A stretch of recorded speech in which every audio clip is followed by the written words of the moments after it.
Not all synths were created equal. There are a few that are held in ridiculously high esteem, and one of the most sought after vintage synths are the Oberheim synthesizer expander modules, or SEM modules, from the early 70s, which Oberheim started bolting together in the mid-70s to create much bigger polysynths like the Oberheim 8-voice, 4-voice, and their baby brother, the 2-voice, which this is sort of a clone of. And I say sort of a clone of because this doesn't have the sequencer or the keyboard attached to it. But basically the concept was really simple for those old Oberheims. Just start bolting more voices together, get yourself a huge big poly synth, but each of the voices was a complete SEM module. So each of the voices on those poly synths then had 2 VCOs, had 2 envelopes, had an LFO and its own filter. So hugely complex, big and clunky things that sounded brilliant. Maybe they sounded brilliant because all of the different voices were slightly different, but I think it's because in itself the SEM module sounds great. But they are super rare and expensive. Here's a 2-voice that's sold for over £10,000. Okay, you do get the built-in sequencer, the keyboard and the carry case, but that's a lot of cash for 2 voices. And here's a 4-voice that's still for sale in Milan at the moment, if you're quick enough, a snip at £22,000 plus £800 delivery. And I can't find an 8-voice that's for sale currently, but here's one that went for over £53,000. So what's that? Almost £7,000 per voice. That's a lot of cash for a synthesizer. But luckily there are other options around. Analog Solutions used to make the Semblance. A used one of those will cost you about £1,000 for a single voice. And then they had the Telemark. Again, that's a single voice synth. And here there's one reduced to 950. And there are loads of other SEM-inspired synths around. As I say, Analog Solutions does an awful lot of that style of stuff. The OB6 from Oberheim itself has a really lovely SEM style filter on it. So there are other options out there, but now you know what all the fuss is about. And this one cost me £239 from Anderton's just a few weeks ago. Although they have gone up to £289 now, but they've still got some in stock. But at £239, you could look at this as £100 per SEM module, plus £39 for the control section. That's got the MIDI, got MIDI at the back as well, the CV connections, panning, portamento, and VCA levels. So compare that to the £7,000 voice. This is looking like incredibly good value, but it does really have to sound good as well to be equivalent to anything like that, of course. And this one did only arrive yesterday, so this is very much a first look. I've not got an original to compare it to for obvious reasons. So I thought in this, I'll run through what it is, how you use it, because it is a little unique in how it works. And I think that's part of the charm and why it makes getting those Oberheim style tones so easy, because you can't stray too far from that Oberheim sound. And also, obviously, to let you hear what it sounds like. So kick off by taking a look at the hardware, and like all these Behringer units, it's a nicely made little thing. It feels sort of solid enough. Obviously the pots are going to be plastic at this price, and there's a little bit of wiggle in them, but it really isn't anything that I would ever comment on almost. And this reminds me, these little knobs here remind me of the Moog DFAM and stuff like that. So, you know, it is a nice looking thing, and when you get it out the box, as with a lot of these things, they just look cute, they look nice. It looks like a nice little thing. On the back we've got USB, we've got MIDI through, and you select the MIDI channel through those jumper switches. Plus of course you can take the whole thing out of the box and stick it in your Eurorack if you fancy. It's all Eurorack compatible. It comes with a couple, well, 2 Eurorack leads and a Eurorack power connector if that's what you want to do.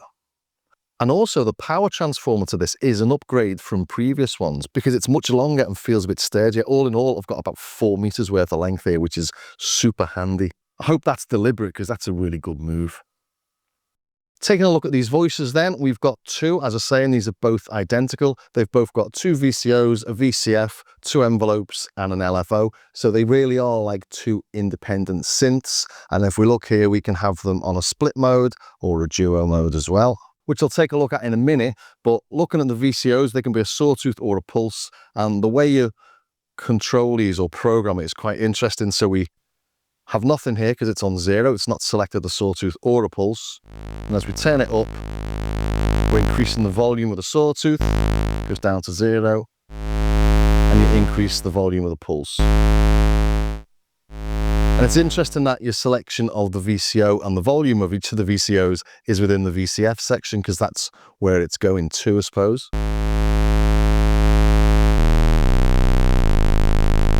But just listening to that, that's a really fat sounding pulse, isn't it? That's lovely.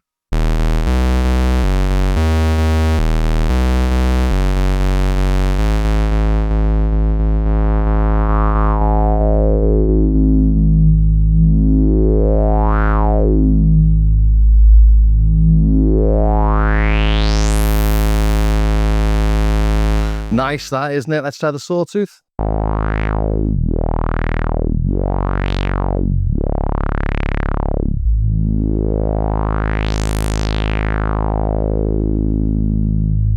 That does sound nice. As I say, I don't have an original, but that sounds pretty good to me. So coming over to the voices then, we've got the main tune knob and then the fine tune. Let's just take the, open that filter. So loads of range on that. Bringing the second one in, so it's at 12 o'clock, so we're not hearing anything. Bring the sawtooth in by turn it towards sawtooth.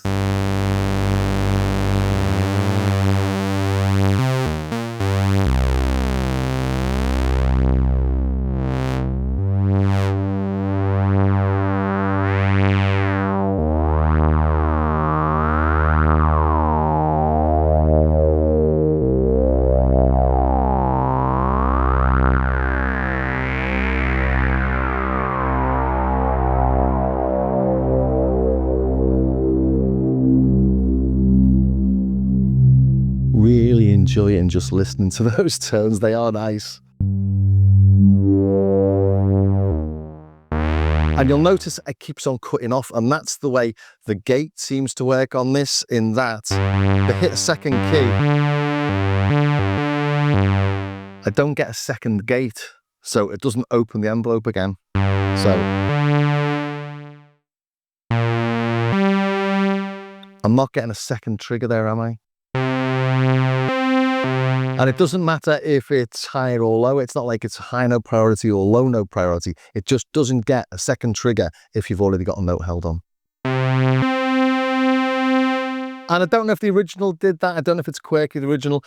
It's a little bit annoying. I should take a look at the Synth Tribe app, actually. See if you can change it in that. It doesn't seem to realize that the 2XM is connected. So this is 2.9. I've just downloaded this a few minutes ago, so I don't know why that's happening. But it's obviously connected because I'm using the USB for the MIDI. Yes, so maybe it's a quirk of the original. I've just got to learn to play a bit more precisely.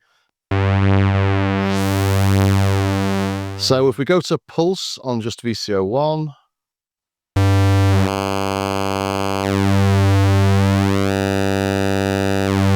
This obviously does nothing when you're on the sawtooth. So back into Pulse. It doesn't go through 0, but it does when you modulate it. So to modulate the pulse width, we'll go to pulse width modulation. You can modulate either the frequency or the pulse width, but not both at the same time. And go to pulse width then. And this is the selection of the source. That was envelope plus velocity, envelope 1 or the LFO. We'll use the LFO. So you can hear it's going through 0 there.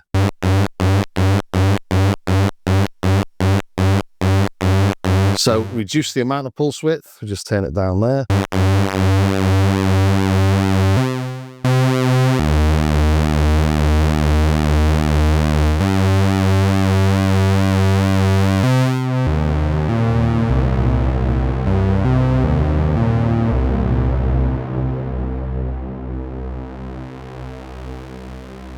Yeah, you know you like something when you just want to tweak it and play it and listen to it, which is what's happening with this. It's what's been happening to me since I started recording this earlier on today. So yeah, we can modulate the frequency, the pulse width. We've got the envelope plus the velocity, or the LFO. So we put it onto frequency. You can hear it doing that. If we put it onto envelope 1, it's always the same. And that depends on how hard I'm hitting it. Obviously, that's what velocity is. Drive myself mad there. Let's put it on sync. Let's listen to oscillator 2. Let's put them both on a sawtooth.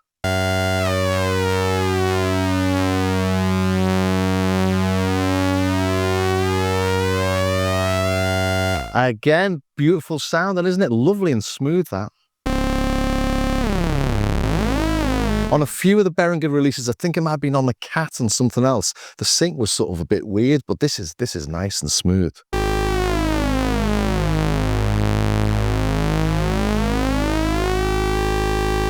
To modulate that, we'll have to use envelope 2. So envelope 2's here. Great.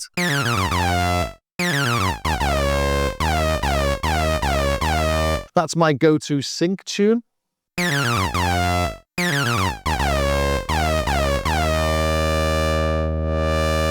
And it's nice that it uses envelope 2, not envelope 1, because as you don't have a separate release and you're using the decay time for that sync tone, if you're using envelope 1,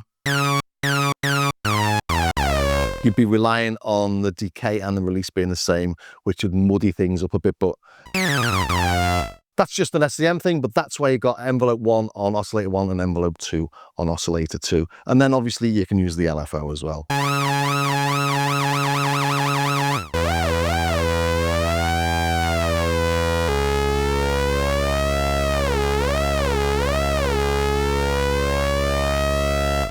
I think that's the oscillator's done. Let's have a little play with the filter.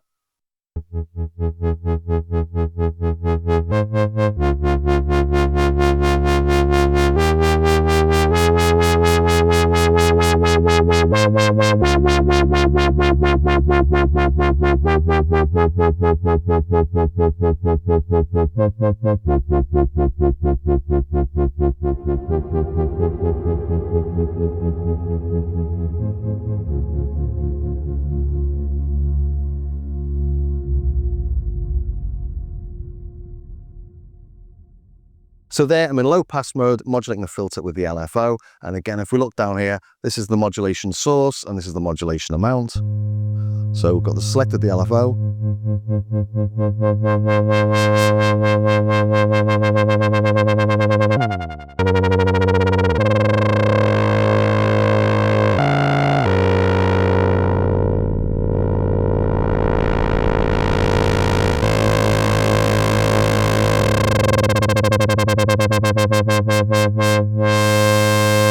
You don't get any choice over the LFO shape, sounds like a triangle. Now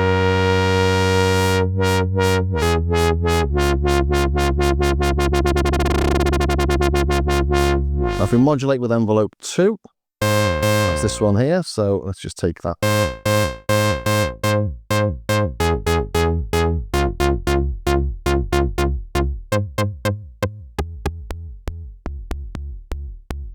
That's as snappy as you can get it.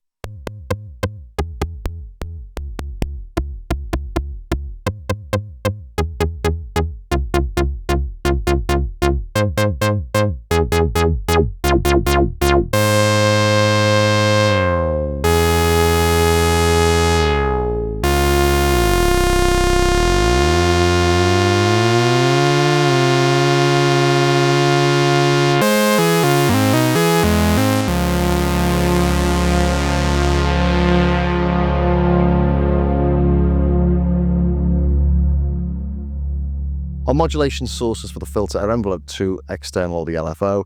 For the external, let's bring in this LFO here just to see if it's all working really.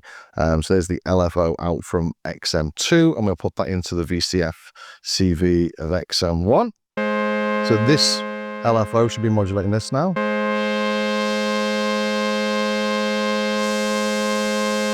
And Well, there will be if I plug that into the right thing. There you go.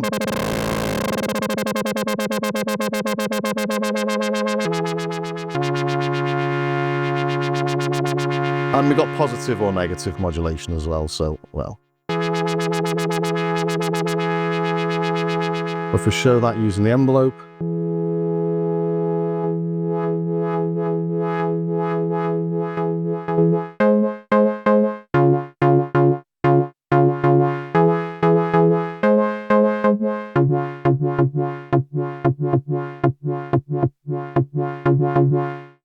again, all sounding lovely, isn't it, this?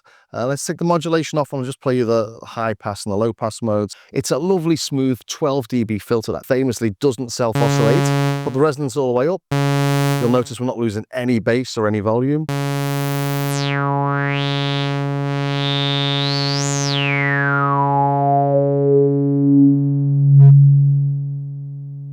And then with the oscillators out of there, you don't hear anything.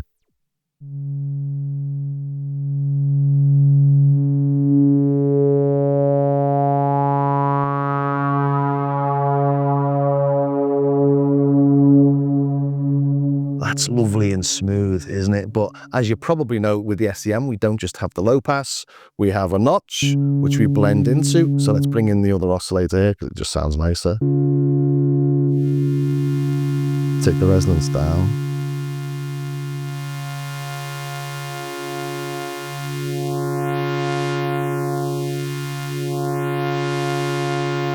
I love a notch.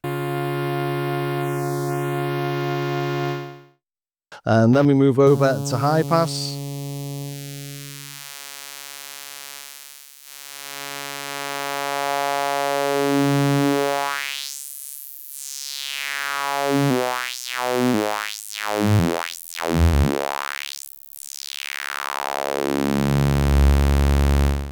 Just great, isn't it? Let's move over to the band pass then. So flick for the band pass. And it's doing all the band patchy things. This knob now doesn't do anything. Bring the resonance up.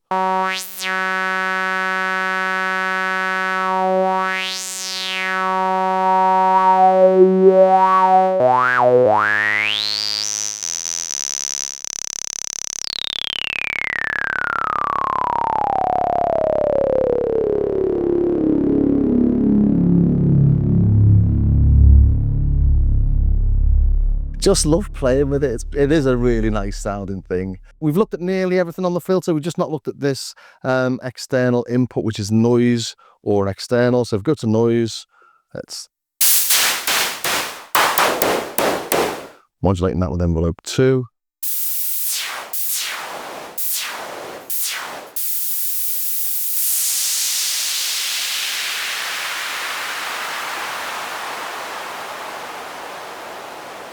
It's quite a long release, isn't there, on that?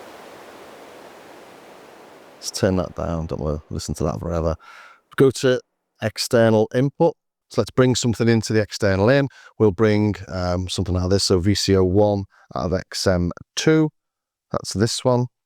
So the writing's above the connection. So external in. So we're still not hearing anything, and that's because this isn't doing anything. So let's bring in, what's that, VCO1. I'll just turn it down from this panel. So now we're only listening to SEM1, but it's playing this. So that's your external or noise.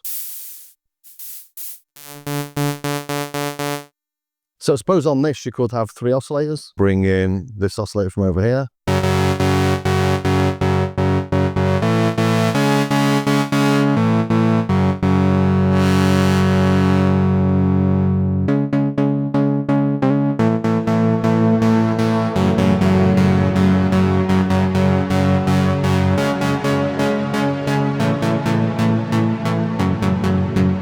So that's 3 oscillators all controlled through the one filter.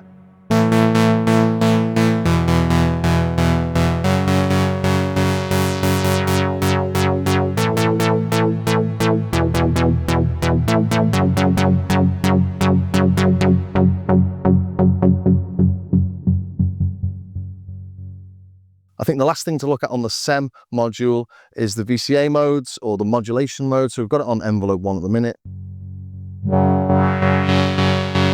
So we've got it envelope and velocity. And we've got it on, so just drones.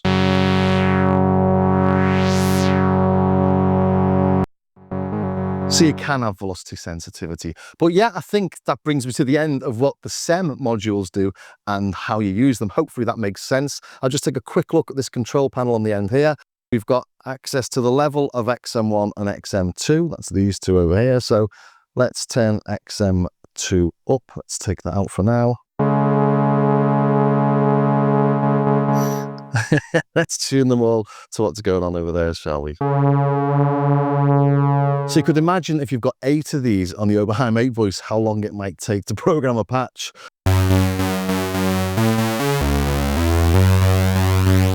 That was interesting. When I haven't got anything connected over here on the left, if I turn XM2 down. Is that an A440 tone? I think it is.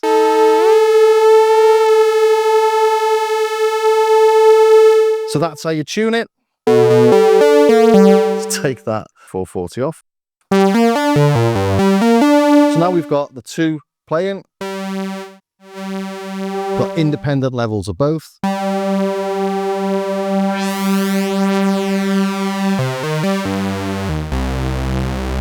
We can pan them left and right.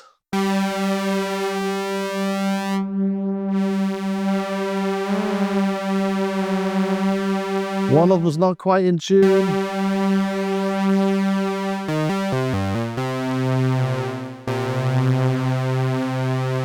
But this is why I love this notch. Let's put it into the notch there. And then, so I was doing in that intro.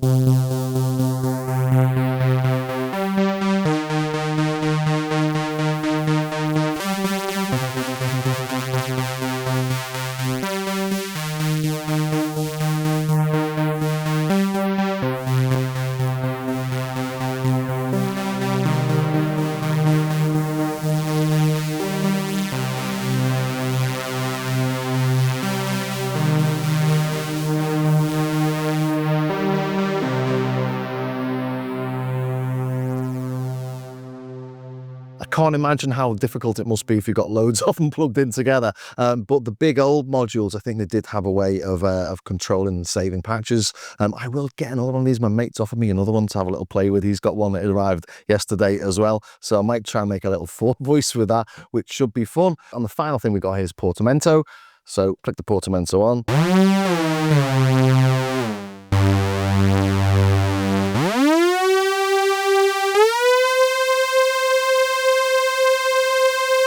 Slight differences in the tone between the two of them there on that. I can't work out why it is. It might just be a tuning thing. Yeah. Oh my God, how did people cope in the 70s? Great when you got two of them for a bit of fun, but imagine trying to do that on stage.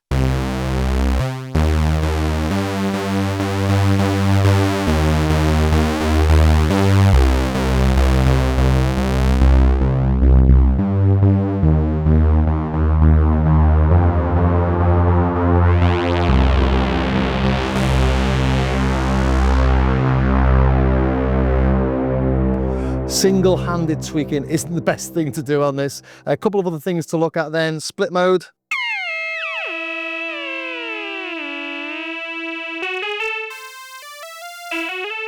So we can split the keyboard. I'm not doing anything too musical there for you. And then we've got duo mode as well. So when you've got duo mode on, you can play two notes.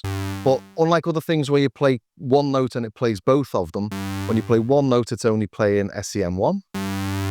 When you play two notes, it then plays SEM2. The single notes, we're staying over on the left with SEM1.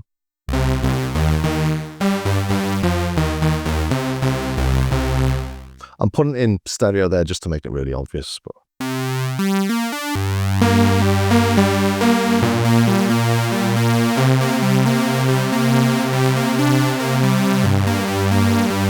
so you can play two notes at once. So yeah, that does bring me to the end of it. I hope you enjoyed that. It was just a bit of a quick run through, but you know, I know people are wanting to hear what it sounds like, what it does and the like. So yeah, also wanted the video to come out before anyone else's, if I possibly could, because it does help for the views, helps the channel. And talking to helping the channel, do subscribe, ring the bell, join me over on Patreon. If you're going to buy one of these, do try and buy it through my affiliate links, because I'll get a couple of quid out of it, and it really does all help. So thanks for staying to the very end. I really do hope you got some use out of that, and I will see you next time.